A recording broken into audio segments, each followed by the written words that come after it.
G'day legends, and welcome back to What the Hell Am I Doing? After the disappointment of checking out the abandoned yacht in Malaysia, I thought I'd try and make things easier on myself and look at some more ready-to-go sailing yachts a bit closer to home. So it was back home to Australia with a quick stopover in Sydney on my way to Melbourne to check out a very nice Beneteau 440. But before I get on with this episode, I just want to say a big thank you to everyone that subscribed or watched an episode. The channel recently clicked over 100,000 views and got around 3,000 new subscribers in just over a few weeks after only 9 episodes. So a huge thanks to all of you for getting on board to follow this craziness.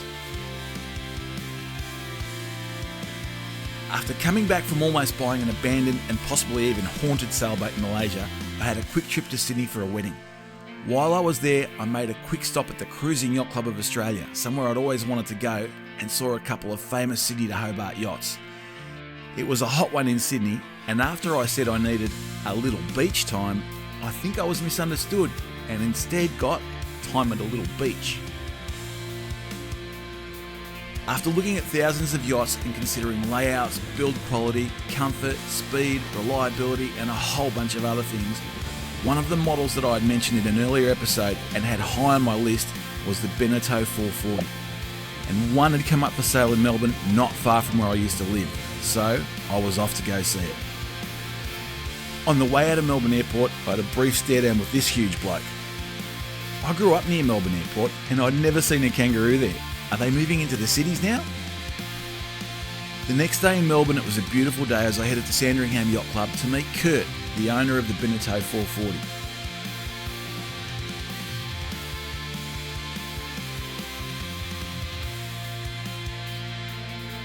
Sandringham Yacht Club is a famous yacht club and features a decaying World War I submarine sitting at the centre of the marina.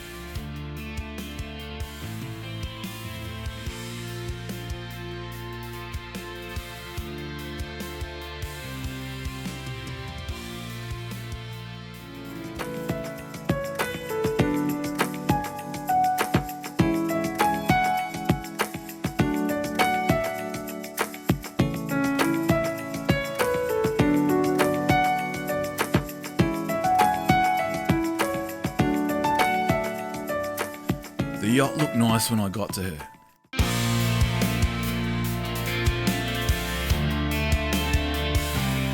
And was very well kept and loved by Kurt, who had owned her for 14 years.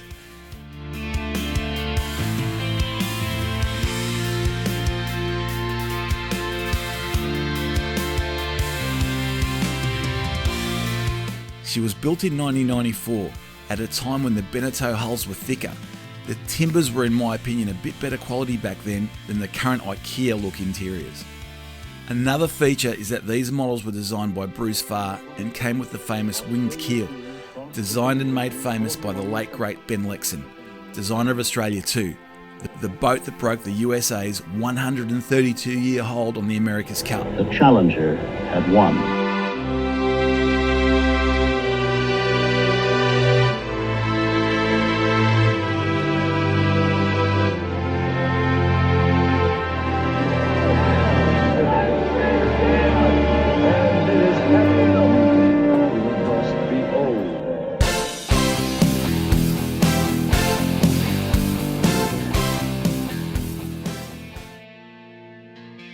Her classic lines and well-kept state made her defy her age, but being 30 years old, she was at a pretty good price point. The masthead was rebuilt in stainless. She was 9.5 tonnes, so she sat pretty comfortably in the water as she sailed. Before Kurt had her, she had spent 7 years as a charter boat in the Whitsundays before being sold. All hatches had been replaced a few years before with Lumar hatches at a cost of around 20,000 Australian dollars. She has a Lowrance 2017 chart plotter with Navionics. She has an ice chest in the cockpit table, one electric winch, a Dodgefin 2020,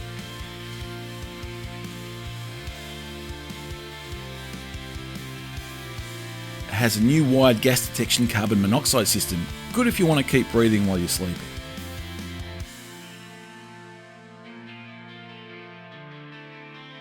The goosenecks on the mast for the boom have been replaced and made stronger. There was a small dent in the boom from a sailing incident, but a splint had been put on it to reinforce it. 3 horsepower outboard, 14-year-old dinghy that was kept under a cover, so in pretty good condition. Sails from Peter Green, a really well-known sailmaker in Melbourne. All of her standing rigging and sails were only a couple of years old, and she was basically almost ready to go.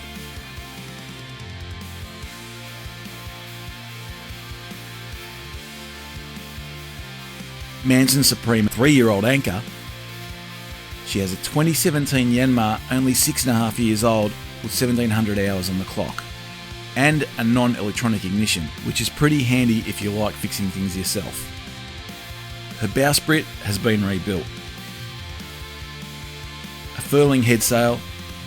In 2022, she got new batteries, 420 amp hours.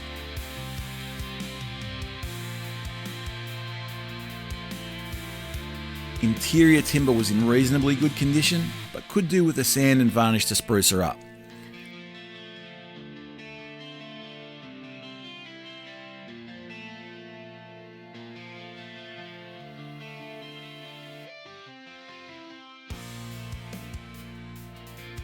Double-sized beds at the rear quarters, 2 heads at the rear cabins, and Kurt had spent about $5,000 in all new mattresses not too long ago.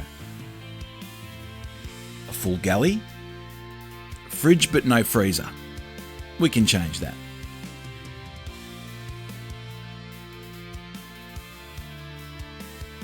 The forward 2 cabins had been combined to make one big stateroom. That's all for this girl for now.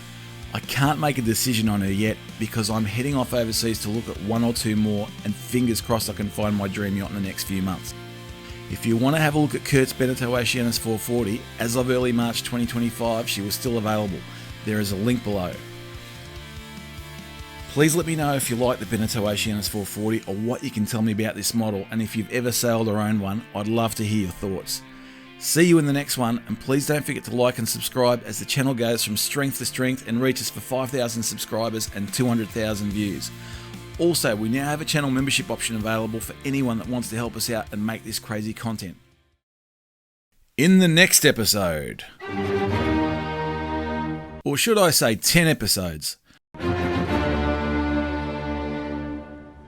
the late night scrolling on the internet are about to give me an amazing opportunity with a hurricane damaged yacht on the other side of the world. Hold on to your hats, folks, and make sure you subscribe because this is about to get beyond crazy and very, very real. You won't believe where and how this all plays out, and some of the things that went on. But if you've ever dreamed of throwing caution to the wind and flying to the Caribbean to buy and fix a hurricane-damaged sailboat, and like me you have no idea what the hell you're actually doing, have I got one hell of a story for you. See you there.